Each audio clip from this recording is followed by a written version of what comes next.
No es nada fácil entrar. Cada año la revista Forbes publica la lista de los 100 mejores médicos de España. Son los más importantes por especialidad, reconocidos a nivel nacional e internacional por su excelencia, y entre ellos no es la primera vez que vemos a un doctor que quizás les suene. Gonzalo Aldamiz Echevarría es el jefe del servicio de cirugía cardíaca en el Hospital Quirón Salud Albacete. Con él nos sentamos hoy mano a mano. Bienvenidos. Si usted conoce qué son las enfermedades cardiovasculares. Bueno, más o menos, no mucho, la verdad, pero... Infartos, todo esto, ¿no? Sí, supongo que sí. ¿Qué hablas de enfermedades? Las que están relacionadas con la salud y el peso. O sea, infartos, un ictus... ¿Y qué hacemos para prevenirlas? ¿Hacemos algo? Sí, deporte, ahora mismo. Pues tener una vida saludable, una dieta equilibrada, hacer deporte y... ¿Cuántas de esas cumplimos? Pues yo creo que pocas, la verdad. Antes me cuidaba más, ahora me cuido menos. Vida saludable, evidentemente, caminar, una dieta mediterránea, vamos a decir. ¿Una se cuida desde siempre o conforme avanza la edad se preocupa más de esto? Yo creo que conforme avanza la edad te das más cuenta de que tienes que cuidarte, sí. El truco vida saludable, ¿usted lo lleva esto a rajatabla? A rajatabla.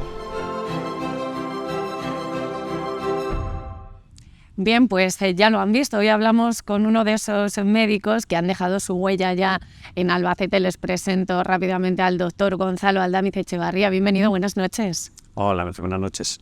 Doctor, yo decía, no es fácil entrar en esta lista Forbes y yo me imagino que un reconocimiento a la trayectoria de uno a nivel profesional, pues que cuando, no sé si realmente le llaman por teléfono o cómo se entera, ¿no?, de esta noticia.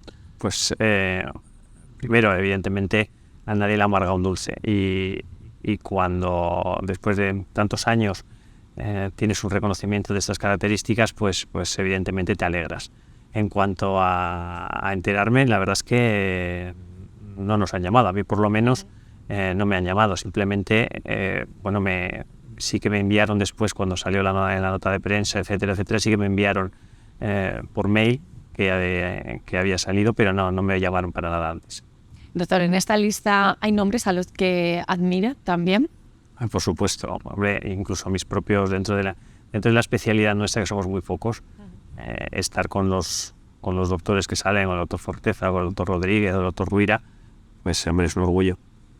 Entrar en una lista de los 100 mejores médicos por especialidades de España, esto también tiene repercusión a nivel profesional, es decir, aunque uno pues esté ya como asentado, ¿no?, en el sitio donde trabaja, pero esto tiene una repercusión también detrás. Pues no mucha, la verdad, porque nosotros, yo trabajo básicamente operamos pacientes de la Seguridad Social, no es que tenga una dedicación a la parte de medicina privada, entonces realmente mi actividad sí que viene alguna paciente más por el hecho de haber salido en los medios, pero en mi día a día el 90-95% de la actividad que hacemos son personas que vienen a través del SESCAN y en eso pues no nos repercute, la verdad. A mí me gusta siempre, conocerles, ¿no? Un poquito más a fondo. Este programa se llama Mano a Mano y queremos conocer también a nuestros protagonistas. ¿Cómo es un día a día del doctor Gonzalo Aldamiz Echevarría? Bueno, pues como el de muchos médicos, pues empezamos prontito. Nosotros lo que hacemos a primera hora es tenemos una pequeña reunión para ver cómo están los pacientes que se han operado el día anterior, si ha habido algún tipo de incidencia, cómo están. Luego normalmente hacemos algo de consulta o la planta, y ya normalmente para las 9:30 aproximadamente ya tenemos el quirófano. Nuestras intervenciones son largas, con lo que normalmente hasta las 2:30 estamos en quirófano. Y luego ya comemos alguna cosita, volvemos a pasar por la planta y ya sobre las 5 normalmente, si solamente una intervención, solemos terminar. Compagina actividad también, no solo opera o no solo trabaja en Albacete, ¿verdad? No, yo, como comentábamos antes, aunque mucha gente piensa que vivo fuera de Albacete y que venimos aquí a operar, es al revés. Yo llevo ya casi 23 años aquí en Albacete, vivo aquí en Albacete, pero es cierto que desde hace 14 años también tengo actividad en Madrid, en 4 centros, de Quirón, que dan una cobertura aproximadamente en un área de 1 millón de personas. ¿Por qué elige esta especialidad? ¿Qué tiene de peculiar o de atractivo, ¿no?, para un estudiante de medicina en su momento? Bueno, en mi caso fue bastante llamativo, porque yo en mi familia no tenemos ni siquiera ningún médico. Nadie hemos tenido, ni siquiera un pariente cercano. Y yo desde muy pequeño siempre quise ser médico. Y no solamente quise ser médico porque hay mucha gente que dice lo de la vocación, sino que ya a partir de los 10 años quería ser cirujano cardíaco. No sé exactamente la razón. Algunas veces cuando lo he hablado con mis padres y con mis hermanos, yo creo que pudo ser porque en aquella época coincidió que era cuando se estaba empezando a hacer el trasplante cardíaco. Hubo mucha repercusión mediática, era una cirugía que fue muy disruptiva, que fue algo, pues dentro de la historia de la medicina, algo muy, muy importante y muy impactante. Y desde entonces lo quise hacer. Y además que tenía muy clara qué especialidad quería hacer. ¿Qué es lo que me ha impactado? Es decir, bueno, pues decía, mira, a lo mejor me impactó, ¿no?, ese comienzo de trasplantes, cuando yo a lo mejor no sabía muy hacia dónde iba a ir mi carrera, pero en su trayectoria no sé si ha tenido algún momento pues que le haya marcado más que otro. Bueno, en mi trayectoria lo que sí que he tenido muy claro es que enseguida me di cuenta que verdaderamente había acertado. Que no solamente era lo que había querido hacer, sino que una vez que empecé a desarrollar mi actividad profesional, pues realmente me di cuenta que era realmente mi pasión, era lo que me gustaba. Impactarte, pues yo creo que te impacta el día a día. Cualquier día es impactante. Ver un corazón todos los días, ver cómo se para, ver cómo vuelve echa a andar, impacta. Ver a esa persona que a las 24 o 48 horas está ya nuevamente andando por la habitación, y luego pues muchas veces verles después cómo están y lo bien que están, es muy impactante todo ello, y sobre todo es muy gratificante. Doctor, ¿a qué tipo de operaciones se enfrenta? Es decir, las enfermedades del corazón están entre las primeras causas de muerte en nuestro país. Sí. Yo me imagino que las situaciones a las que se enfrenta, pues en muchas ocasiones son casi vida o muerte en muchas ocasiones. No sé cuál es el día a día en ese sentido. No es tanto como la gente piensa de vida o muerte. Hemos visto muchas series y muchas películas. Sí. Ya, antes sí, lo que pasa es que afortunadamente todo lo que es la tecnología ha evolucionado muchísimo. Y hoy en día las intervenciones nuestras son bastante más seguras. Sigue siendo unas intervenciones importantes y sigue existiendo un riesgo. Pero hoy afortunadamente el riesgo es muy controlado. En la inmensa mayoría van las cosas muy bien, y sobre todo la calidad de vida que gana la persona que se enfrenta a esta intervención al cabo de 1 o 2 meses es francamente llamativa. Doctor, si hablamos de investigación, ¿no?, ¿hacia dónde van en esta especialidad? ¿Hacia dónde van esos avances o cómo se va innovando? Bueno, pues como casi todo en medicina, estamos yendo en dos sentidos fundamentalmente. Lo primero, a hacer la cirugía que sea lo menos agresiva posible. Es decir, cada vez se hace con incisiones más pequeñas, procurando hacer la menor incisión posible, en que la recuperación sea lo antes posible. Hay un campo que la cardiología también se está desarrollando mucho, y la medicina. Y en algunos estamos incluso casi convergiendo. Hay pacientes o hay sitios de determinadas técnicas, en unos sitios los hacen cardiólogos, en otros los hacen cirujanos. Eso por un lado. Y luego, por el otro lado también, hacer una medicina cada vez más personalizada. Tenemos cada vez más técnicas diferentes, y esto es un poquito que hoy en día, sobre todo, es eso que la gente que piensa hoy en día que va mucho a internet y que leen mucho y que he leído, está muy bien que lean, pero tienen que saber que hay que adaptarlo muy bien a cada persona. No es lo mismo una persona de 70 años que una persona de 50, no es lo mismo una persona que tiene una dedicación a una determinada actividad que otra, que es más sedentaria. Hay que hacer un poquito, hablar con la persona, ver qué calidad de vida quiere hacer, qué tipo de actividades quiere hacer, cuál es qué es lo que piensa de su vida, y un poco en base a eso discutir con él cuál es la mejor alternativa. ¿Se puede prevenir? Es decir, antes de llegar al quirófano, es decir, las enfermedades del corazón también juegan ese papel en el que el ritmo de vida actual pues no es muy favorable. lo que es básico, y lo que se está haciendo cada vez más es la prevención, y es donde debiéramos ir todos. Lo que pasa que realmente muchos sabemos, o la mayor parte de la sociedad sabe qué es lo que tiene que hacer para prevenir, pero muy pocos lo hacen. Y también se puede prevenir muchísimo los problemas cardíacos llevando una vida en que no hay que estar en un monasterio sin salir de casa. Se puede hacer una vida muy normalita y cuidarse un poco. Eso no te garantiza 100% que no vayas a tener un problema, pero sí que normalmente tienes muchos menos boletos, y cuando los tienes, pues el remedio es mucho mejor seguramente. ¿Hay alguna edad en la que tenemos que empezar a pensar en nuestro corazón un poquito? Desde que nacemos. Me lo imaginaba. Desde que nacemos. Además es que es muy claro, porque muchas personas lo que hacen es eso, bueno, están muy bien, se están cuidando muy poco, y claro, llega un momento que han acumulado tanta sobrecarga ese corazón y malos hábitos, que de repente de golpe aparecen todos, y ahí ya pues realmente prevenir ya no vamos a poder, tendremos que tratar, pero hay muy poquitas intervenciones que realmente curen. Nosotros lo que hacemos, y mucho en la medicina, lo que hace es paliar o poner parches, ¿no? Pues si tienes una coronaria que se ha obstruido, no puedes poner una coronaria nueva, tienes que hacer un bypass, hacer un injerto para llevar sangre más allá de esa coronaria, pero el daño que está hecho en ese vaso no se puede remediar. Lo mismo el que ha tenido un infarto ya no se recupera. Si el corazón ya ha muerto, el corazón no se regenera, es como el cerebro. Hay otras partes del cuerpo que sí se pueden regenerar. Entonces lo que debemos de procurar es, por un lado, prevenir al máximo, y segundo, si tenemos que tratarnos antes de que haya unos daños que sean ya irreversibles.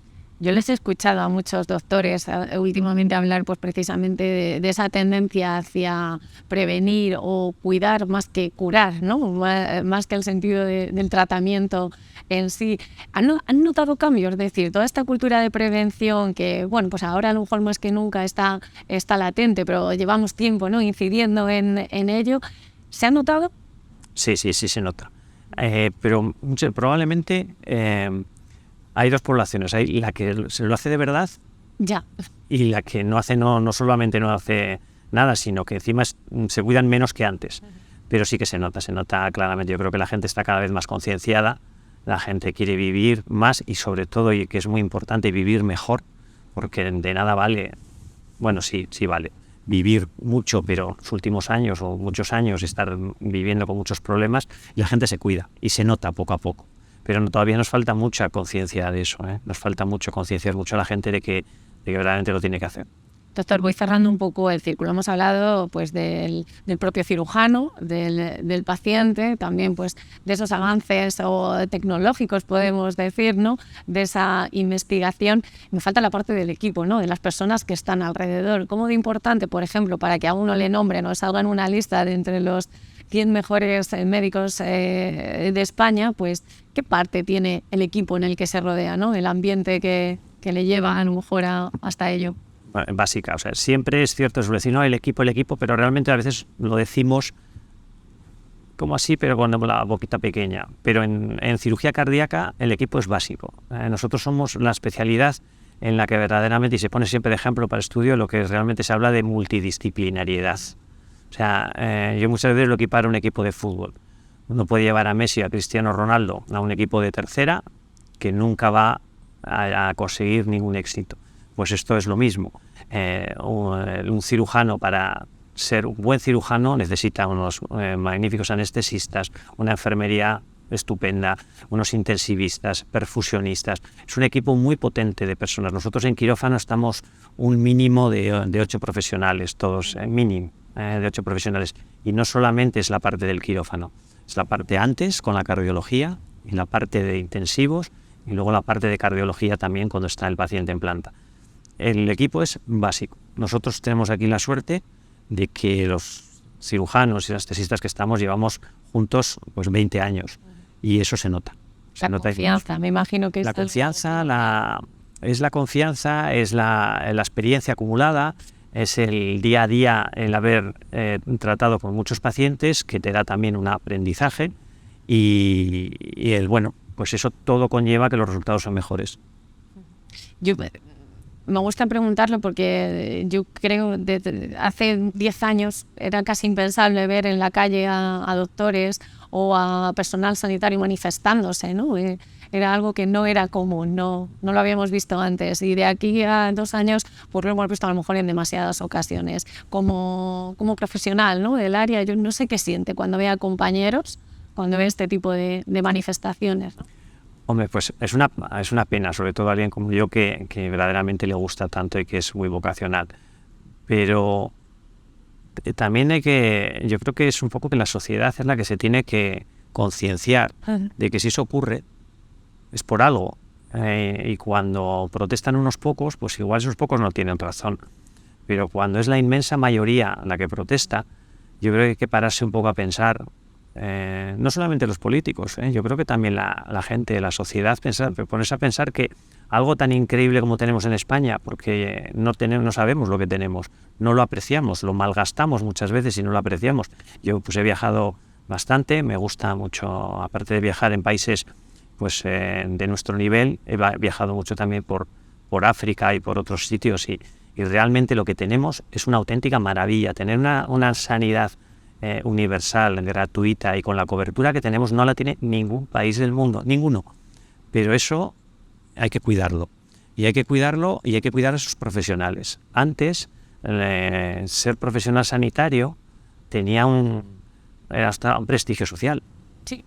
Y hoy en día pues se ha perdido en gran manera.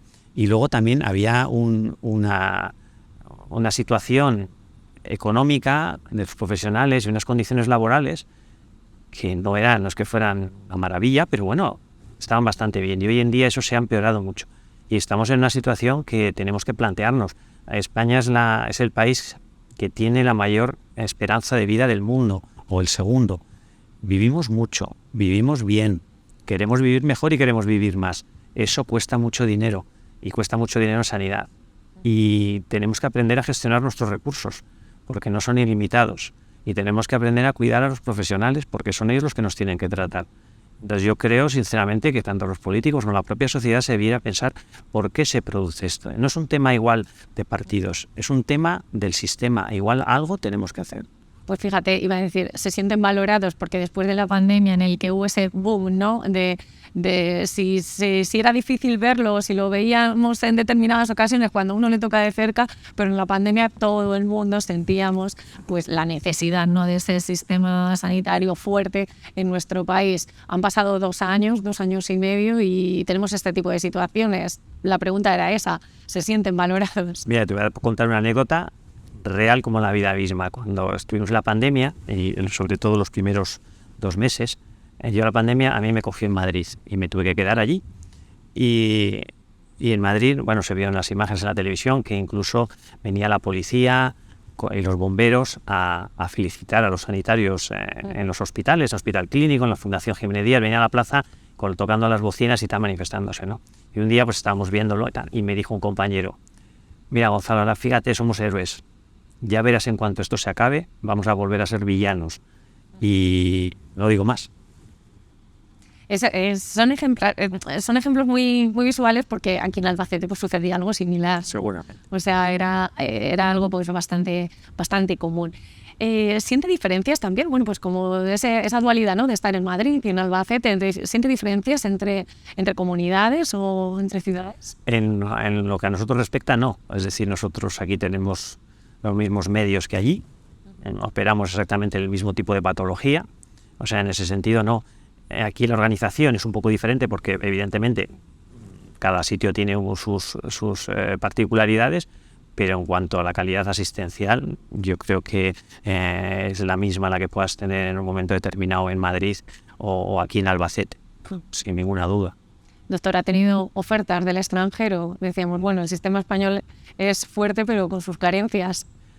Alguna, pero bueno, no, igual sí te digo, pero voy a ser muy sincero, si me hubiera cogido en otra época, igual me lo hubiera planteado, pero realmente yo estoy muy contento. He tenido suerte también, las oportunidades que he tenido a lo largo de mi carrera para aprovecharlas. Yo me he movido bastante, y que es poco habitual también en nuestro país. Nuestro país hay muy poca movilidad laboral en el mundo sanitario y eso yo creo que no es bueno. Hay que moverse más, hay que tener más inquietudes y por lo tanto no en la serie rechazado rápidamente. Pero bueno, hay algunas veces que sí que te tientan un poquito.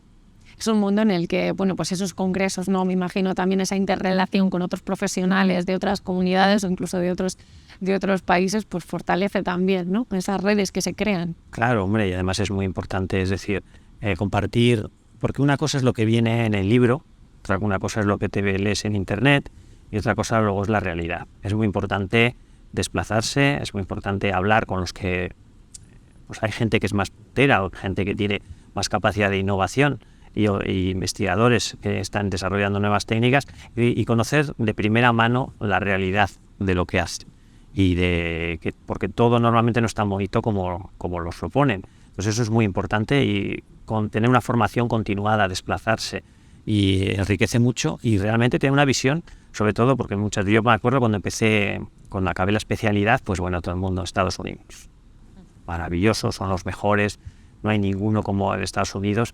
Y vas allí, te desplazas y dices, pero si mi profesor era tan bueno o mejor que este señor que está aquí con este renombre, ¿no? Sí. Entonces te vas dando cuenta que bueno, en algunas cosas sí que pueden ser muy punteros porque tienen algo muy concreto o tienen una tecnología que nosotros no tenemos, pero que en el día a día y para la inmensa mayoría de las patologías el nivel que teníamos en nuestro país era similar o en muchos aspectos incluso mejor que muchos de los grandes nombres que conocías. Entonces, salir, conocer, moverse, informarse, intercambiar es básico. Pero yo creo que en cualquier campo, no solamente en la sanidad. Yo casi me ha respondido ya lo que tenía en mente porque le iba a preguntar. A mí me gusta sacar referentes, ¿no? Además, bueno, pues yo utilizo estas entrevistas también para quien nos está viendo en casa, ¿no? Que son de diferentes ámbitos, pues que puedan tener un espejo y una ambición también, ¿no? Tras conocer historias personales como la suya. El joven de medicina que está ahora mismo estudiando, pues, ¿qué le diría, ¿no? ¿Cuál sería el consejo? Bueno, primero que piense que la medicina es algo más que un trabajo y no es una cosa que le digamos por qué decirlo, es verdad. Al final tenemos la suerte, pero también la responsabilidad de que nuestro trabajo son personas. No es una oficina, ni es un gran negocio, es una persona la que pone muchas veces su confianza en nosotros. Y eso genera una responsabilidad, o debería de generar una responsabilidad. Y que bueno, que si verdaderamente le gusta, que lo va a disfrutar y que merece la pena, porque trabajar en lo que te gusta y trabajar con personas es lo mejor que te puede pasar. Se siguen marcando retos, como yo no sé si lo hacemos todos, ¿no? Pero cada uno, bueno, aunque sea un objetivo de estos de un sueño, un reto a final de año o a X tiempo. ¿Retos profesionales? No concretos en estos momentos, no tengo un reto concreto profesional, pero sí que te planteas retos.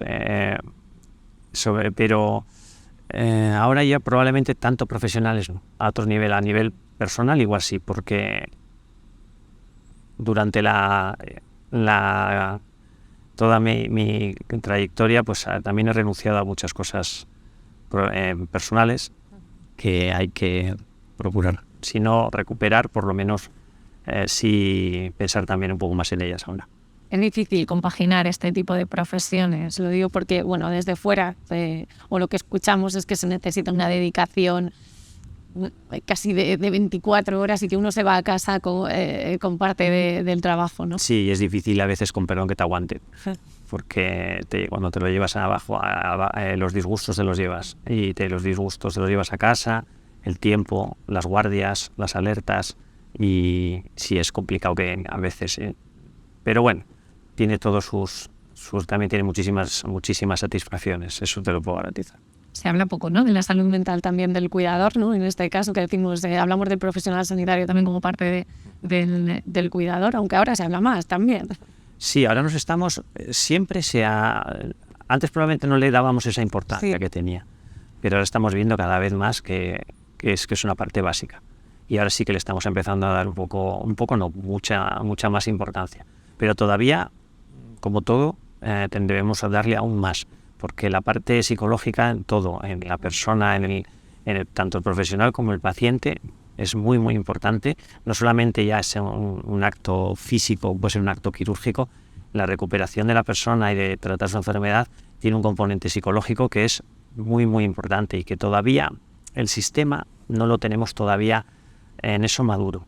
Pero se están haciendo cosas, no se puede arreglar todo de golpe. Nos esperan novedades, ¿no? También me refiero en todos los ámbitos de aquí al futuro. Es decir, uno siempre va a trabajar con cosas nuevas. No, nos esperan increíbles. O sea, hoy en día el desarrollo tecnológico, la curva, la pendiente es muy aguda. Cada 2-3 años está cambiando a una velocidad brutal y está entrando en estos momentos todo lo que es la telemedicina y la inteligencia artificial, que está entrando en todos los campos, en el nuestro también. Y eso está creando un antes y un después, y hasta dónde va a llegar, pues no lo sé, sinceramente. A mí ya hay veces que me da un poco vértigo. Yo soy un poco bastante analógico, y cuando veo el desarrollo que está teniendo todo el tema de la inteligencia artificial y la de medicina a distancia, la medicina personalizada, etcétera, pues realmente te da un poquito de vértigo. Abruma, pero bueno, siempre es positivo, porque además cuando vemos que que está teniendo efectos ya, o sea, que no es cosa de futuro, que es cosa del día de hoy. Es cosa, y en determinadas especialidades, la oncología, en los tratamientos que se están dando genéticos dirigidos, los anticuerpos monoclonales, todo el tema de terapia génica, los avances están siendo increíbles. En lo nuestro todavía no tiene tanta aplicación, pero en determinadas especialidades está suponiendo un campo increíble. La supervivencia del cáncer en nuestro país ha mejorado muchísimo en base a todos estos desarrollos. Pues doctor Gonzalo Aldamiz Echevarría, muchísimas gracias por abrirnos también las puertas de los quirófanos, ¿no? Por ayudarnos a cuidar nuestro corazón, y sobre todo enhorabuena pues por entrar un año más en esa lista de los mejores médicos. Esperamos que el próximo año pues que veamos todavía pues ese casi albaceteño de adopción, ¿no? Pues en esta lista. Pues muchísimas gracias a vosotros, y nada, que también hay que dejar que haya otras personas que también, si lo merecen, igual no están, y que salgan también en ella. Muy bien, pues sí, muchas gracias. Ustedes ya saben lo que decía, hoy les hemos abierto las puertas pues de los quirófanos, ¿no? Aquello donde muchas veces es desagradable entrar, pero tenemos que agradecer también, ¿no?, a quienes hacen posible pues que la esperanza de vida en nuestro país pues sea de las más elevadas de la Unión Europea. La semana que viene yo les espero con un nuevo invitado y un nuevo tema sobre la mesa. Muchas gracias y buenas noches.